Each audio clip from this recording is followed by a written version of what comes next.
The Magi, I kind of think of them in the perspective of a modern astrophysicist or astronomer. We're kind of looking out at the sky to try to get answers about our place in the cosmos. It's a story so familiar to many that you may not even realize there's more to be discovered. The Bible describes an event in the sky that led so-called wise men to Jesus.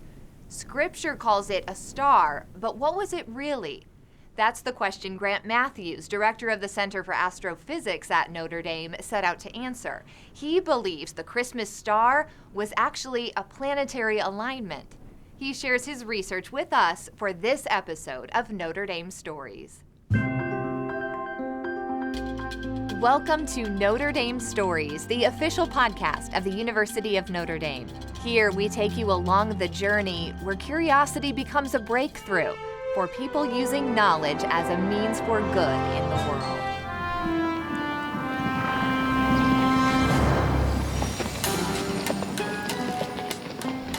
When Jesus was born in Bethlehem of Judea, in the days of King Herod, behold, Magi from the east arrived in Jerusalem, saying, "Where is the newborn King of the Jews?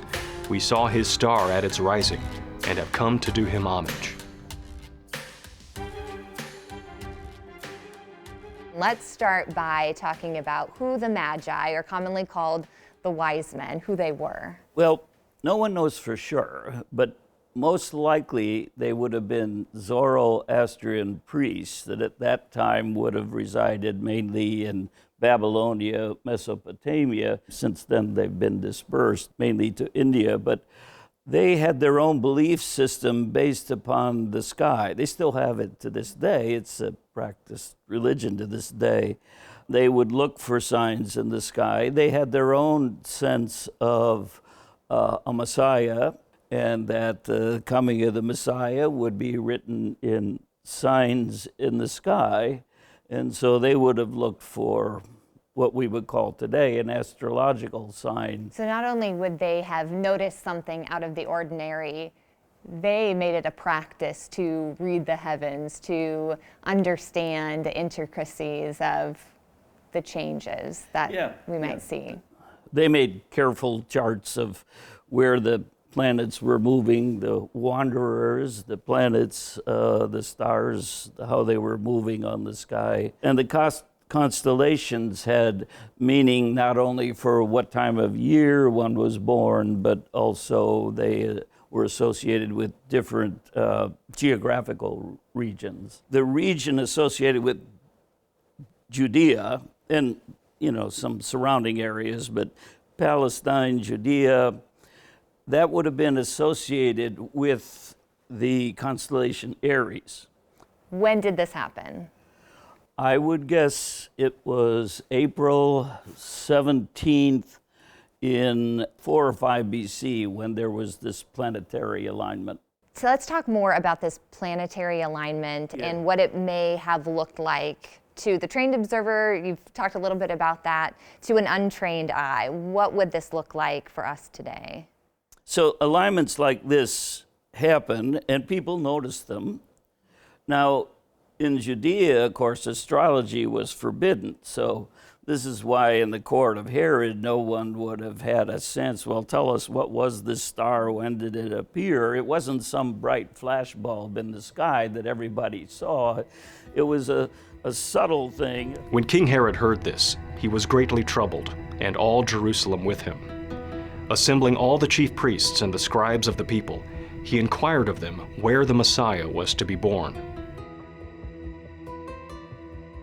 In the Bible, the Magi tell King Herod what they've seen, and he doesn't recognize what's happened, which would feed into the theory that this wasn't, maybe it was a phenomenon, but not a bright splashing one like we might think. Alignments of planets happen all the time. But getting all the planets within a very narrow angle is a little more rare, but you also needed the sun to be there at the same time, the moon to be there at the same time, and the other planets that weren't there actually on the side, they were called attending planets that would lift this up.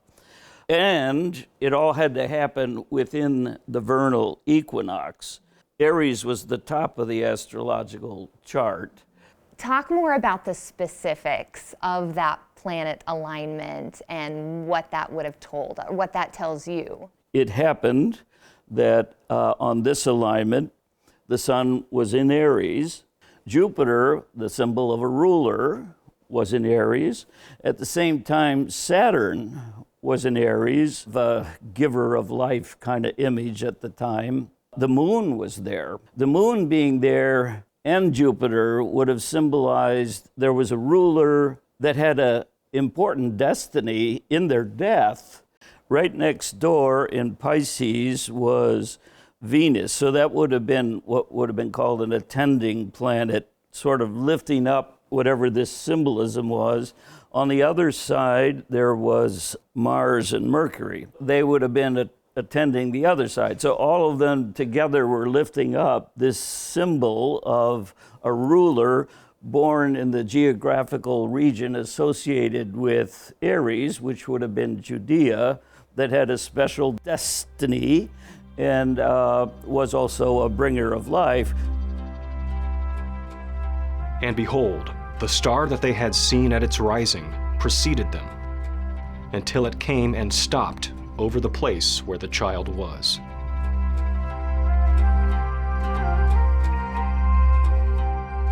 The other clue Scripture gives us, and I'm paraphrasing of course, but the star came to rest in the place that Jesus was. What does that tell us scientifically? Yeah, there's actually two parts to that. After they leave Herod, it says the star went before them. Progen is the word in Greek, which actually was an astronomical term. Going before means it's going opposite. Normally the planets move in the opposite direction. So if it was a planet, a part of this alignment that was leading them, it would have had to have turned and gone backwards in the sky. It turns out at this very time, Jupiter goes into what we call retrograde motion. It's because Jupiter's going around, the Earth moves faster. You look at Jupiter with respect to the background stars, it looks like it's going backwards, which in that time, in that context, meant it was going before them. The other really interesting thing about this alignment, it's going before them in Aries. In that story, as it says, the star came to rest in the place where the Christ child was. Well, that coming to rest literally means standing still in the sky.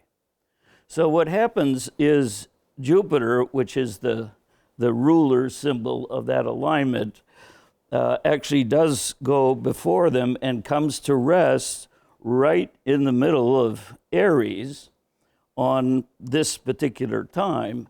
So my interpretation of that, and others, of course, is that histami pano, that coming to rest is when Jupiter stops its retrograde motion in Aries, saying, well, this is the place.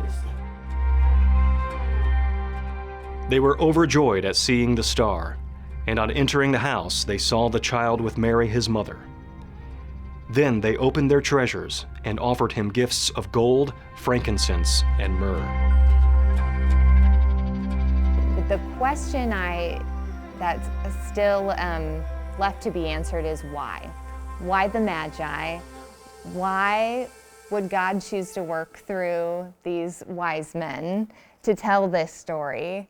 Is that something you think about as you do your work? Well, yeah, that's of course that's a theological question, and I'm no theologian, but I kind of think of them in the perspective of a modern astrophysicist or astronomer. We're kind of looking out at the sky to try to get answers about our place in the cosmos, and they were doing the same thing. Even though that was not an allowed religion in Judea, those Magi were looking for the order, the creator in the cosmos, and a coming Messiah. And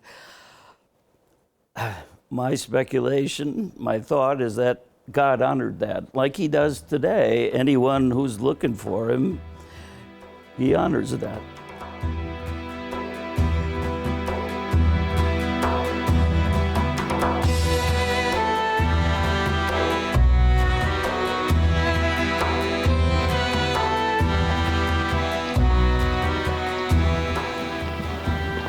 There's even more to know about this story. To read that and to learn more about Grant Mathews' research, click on the link in the show notes.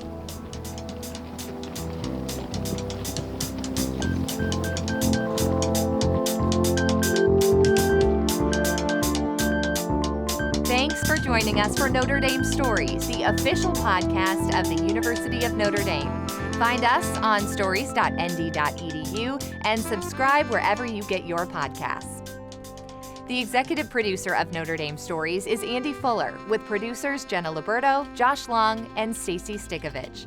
Videography and editing is by Zach Dudka, Tony Fuller, Josh Long, and Michael Weens. Our music is by Alex Mansour, and I'm your host, Jenna Liberto.